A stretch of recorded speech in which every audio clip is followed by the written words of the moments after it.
अगर तुम उस समय ऐसा नहीं करते तो शायद आज मैं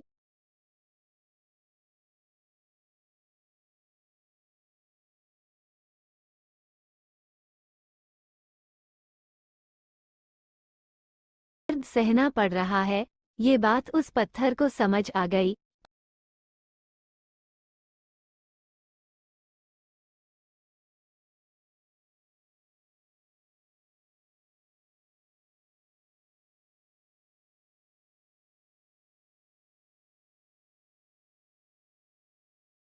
अगर तुम उस समय ऐसा नहीं करते तो शायद आज मैं तुम्हारी जगह पर होता और लोग मेरे ऊपर नारियल फोड़ रहे होते। लेकिन तुमने शुरुआत का दर्द सहन नहीं किया और तुमने आराम का रास्ता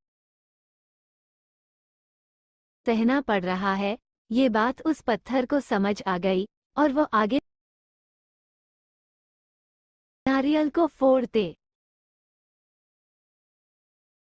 और वो उस पत्थर को छोड़ देता है और दूसरे पत्थर की मूर्ति बनाने लग जाता है। ये पत्थर कुछ नहीं बोला और कुछ ही समय में मूर्तिकार इस पत्थर को एक भगवान की मूर्ति मन बदल देता है। भगवान की मूर्ति बनने के बाद गांव वाले उस मूर्ति को लेने के लिए आते हैं।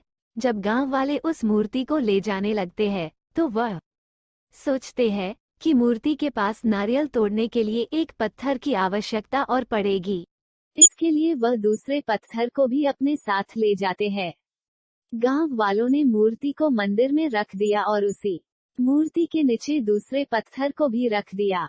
जब भी मंदिर में लोग पूजा करने के लिए आते तो वह मूर्ति पर दूध चढ़ाते और फूलों की माला डालते और नीचे रखे पत्थर पर नारियल को फोड़ते थे। इससे पत्थर बहुत परेशान होता था।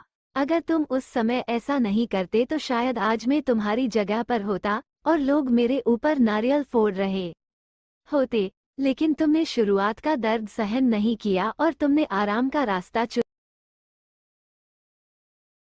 रहा है।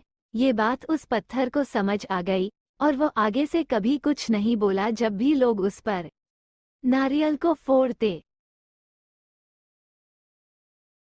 अगर तुम उस समय ऐसा नहीं करते तो शायद होते। लेकिन तुमने शुरुआत का दर्द सहन नहीं किया और तुमने आराम का रास्ता चुना जिसकी वजह से अब तुम्हें दर्द सहना पड़ रहा है। ये बात उस पत्थर को समझ आ गई और वो आगे से कभी कुछ नहीं बोला जब भी लोग